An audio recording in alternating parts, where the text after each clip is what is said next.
A little over a month ago, Shadow of the Erdtree came out, and surprise, it's good. However, what the fuck is this, Miyazaki? This is an absolutely thick DLC. I had shit to do, and typically the pricing for expansions, like the content ratio, isn't like a 1-to-1. Take Phantom Liberty, base game is 60 for Cyberpunk, and the DLC is 30, but I wouldn't say it's half. More of like a fifth or fourth for the base game. Still good, but Shadow of the Erdtree is $40 to the base 60, and yeah, that's like it's probably like 2/3 of the base game. I also kept hearing that Miyazaki said it was the size of limb grip, and I sort of assumed that this was some sort of mistranslation or something out of context. And yeah, he sort of did say that it was roughly the size of limb grip. It was larger, and yes, it is definitely larger.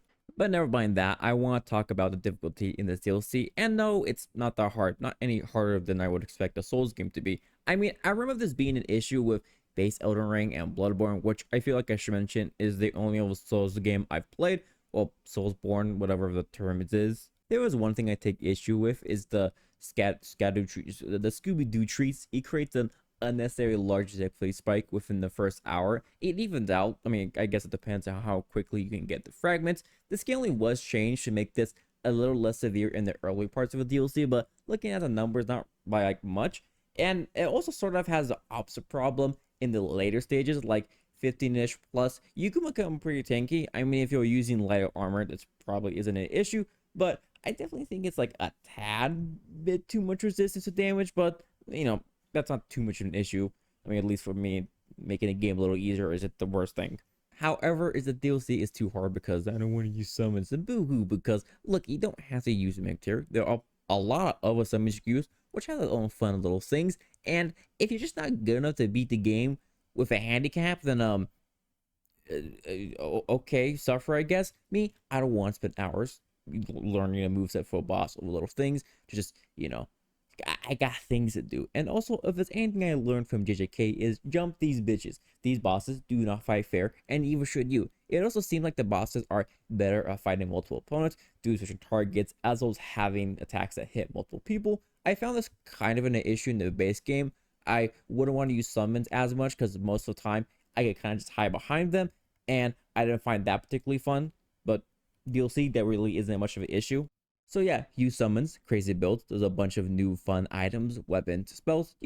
Have fun. It's a game. Unless you're speedrunning, making content, or doing some insane build, like challenge, whatever. Who cares? Anyway, boss time.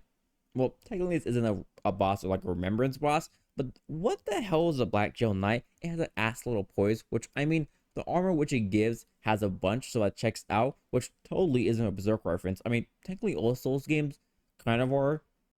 First remnant boss I encountered was Rihanna, which I tried to 1v1. I like fights that are more sword fighting, I just find those more enjoyable. In her first phase, she was pretty manageable, albeit relentless, although she responded in her second phase with this, which I then responded with jumping her ass. Pretty cool boss. She challenged me enough without wanting me to eat my hands. She's a pretty tough boss, causing me issues even with it being a 3v1. I really like her rewards. I like it when a boss actually gives you like the movement set as rewards. Her blades, which are both, well, yeah, they are both both light great swords. I don't know why I was tripping up on that. Whatever. They give you Astral Ward, which is a spinny blade flame move, and then her magic slashes.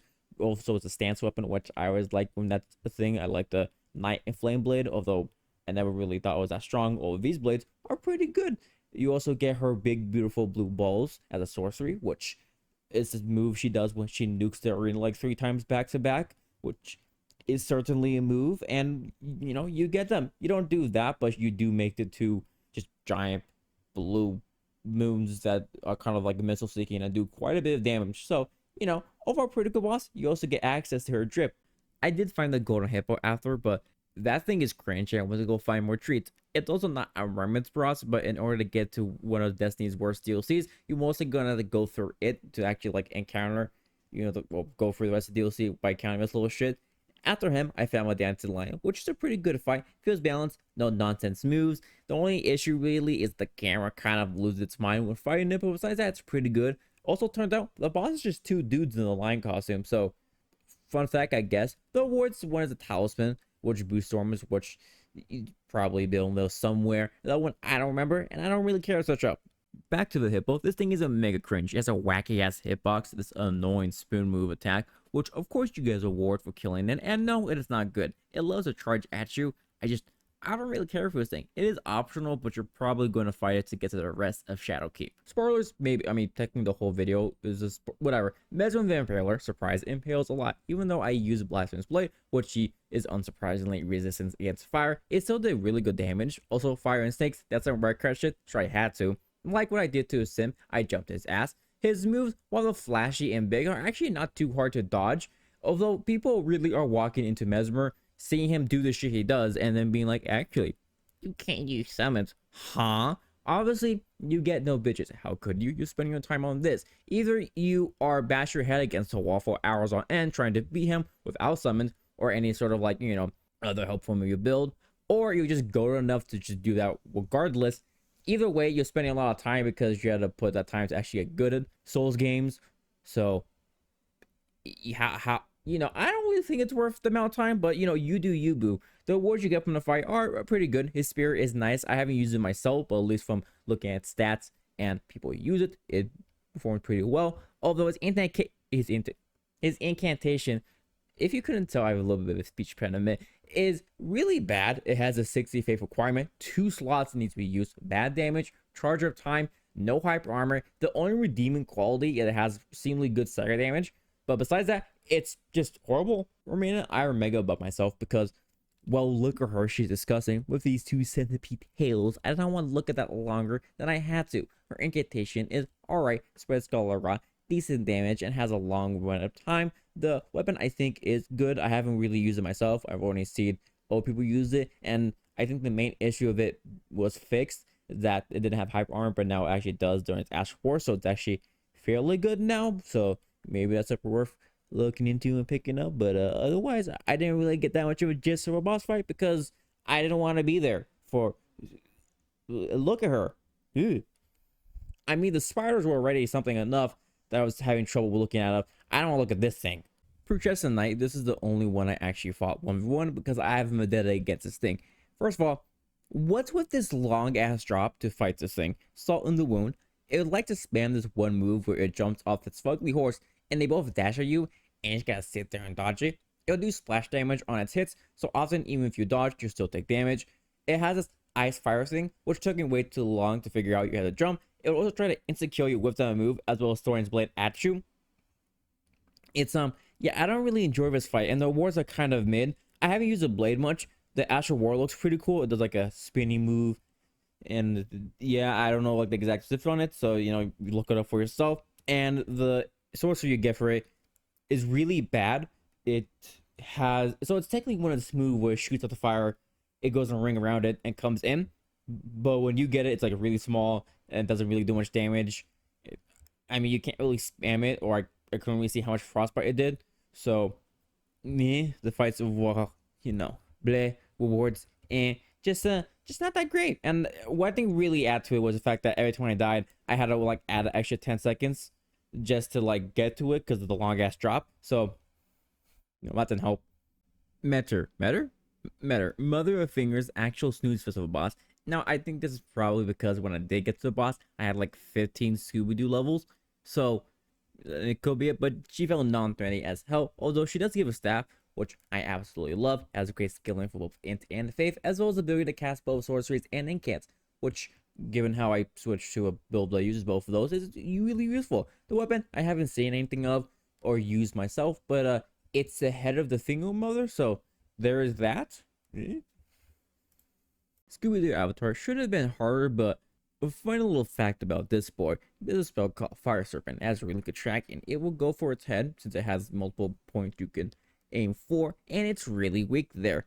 I did about 2,000 damage plus a pop. Me, Mimic Tier will absolutely flabbergasted with this nonsense. It's also a really cheap spell and quick cast. So yeah, I cooked his ass, and it has 3 phases, but the health of all of them combined together like a normal boss, so it really just gives you time to recover or prepare or do whatever, buffs, whatnot. The incant it gives is fine, and the weapon I know nothing about.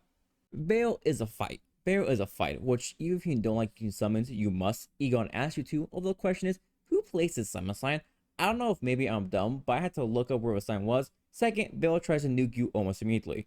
So summoning him is a little annoying, but for the voice lines you probably already have heard, you have to. The fight itself is fine. I also had crazy fire resist on. Fun fact, Flame Protect Me gives you 60% flame resist. So he also does have weird hitboxes, not him hitting you like any of his move wouldn't like be funky. You kind of stand there like it'll miss or hit you when you should.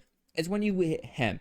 He like a pretty good portion of his like hind legs and tail that you just can't really hit for some reason. Like this 100% is hitting him, but it doesn't. It's not too big of a deal because you kind of just run under him and hit him, but it's a little weird. And he's not technically a remembrance boss, but you get his heart and there's like a big altar of dragon community you go to, which you get chosen to incants, which I don't have enough arcane for, so I don't know if they're good or not. But based off the wiki, it seems like they are. So dragon stuff. I don't do that, but you can. I don't want to become just a maggot worm. Midja, okay. So it's harder to find him than it is to fight him. You gotta, okay. It's kind of a trip, like going through the map in general to get to some well, a lot of the areas are some windy ass backwards way to get there. But Midra, you gotta go down this ladder in Shadowkeep, which you can easily miss into this room down a long ass ladder. Then hopefully notice the illusioning wall that for some reason you go into, and the best way to travel in the lands between is a fucking coffin into this long ass catacombs, which you go even deeper and deeper into annoying ass boss, into an area which you can't summon torrent, and it's a fairly big area. There is this madness boys which can pretty much insta-kill you, although you can't parry them and they stay dead. Anyway, you gotta like go throughout the whole area.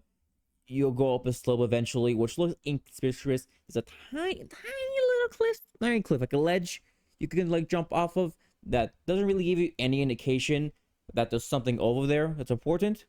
And go forward, then you reach Midra's castle, mantle, or whatever. He doesn't want to be found, so I suppose this makes sense. But my God, you gotta go so out of your way to find him, and he's not even like that crazy. The fight is easy as hell. While lore implications and cool cutscenes, the fight is incredibly easy. His moveset is super easy to dodge. You can even stand in front of him and he'll just won't hit you a good amount of time. I actually spent most of my time just practicing parrying.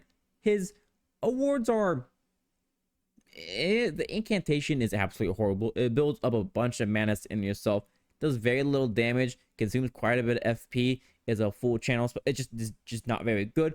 The sword for some reason doesn't build mana, although it does have a very good Astral War, which I think is probably best in PvP since it like kind of tracks and falling stabs and keeps them in place. So and it does a lot of damage. But besides that, it's just the fight's kind of and it's very out of the way. So yeah, cool thematic though. Definitely spoilers if you don't already know, but I mean, you probably already do. Radon is the final boss. The fight isn't too bad. Like, yes, it is difficult, but like the hardest boss ever. His first phase isn't too bad. His moves are relatively easy to dodge, and he doesn't have any nonsense with his timing. It's its second phase where things get a little interesting. Now, I will say that I think a lot of his moves are more so flash than anything. When he opens up with like an orbital nuke 98% of the time, it can be unsettling, and you're fighting him and Miquella, so you're technically fighting two people. What's in the second phase? The supersonic dash seems super crazy, but it's like every fourth attack that actually hits. His normal moves are still the same, just now followed by light trails, and it's a difficult fight, but not impossible. Not like this Omega crazy fight that's just like gonna demolish you. Hard, sure, but definitely doable. Here are some tips to beat him. Stay close to his legs / backside area, easier to dodge and gives a bigger window to attack back. Bring Frostbite and or Bleed as he has a fat health bar and those 2% health damage. Black Flame is also good as it does this as well, particularly Sweeping Black Flame. The quick cast, spread, and lingering effect makes really easy to hit. Could use normal Black Flame, but it does less and can easily miss since he likes to move around a lot. The sweeping for me was doing about 2,000 plus a pop. Also, Radon doesn't really stop, but it does have some fairly easily parable moves, which I'll highly recommend do. Even if you don't get the full 3 to actually parry him, it does make him stop at least for a second, which is useful for, a quick little attack, get in, maybe reapply a buff, whatnot. And also, particularly if you're using summons, it gives him a chance to actually attack him because he's really good at hitting all of them, especially targets, and having attacks that will hit them constantly, even if you're doing a really good job of keeping his attention and actually dodging and fighting him.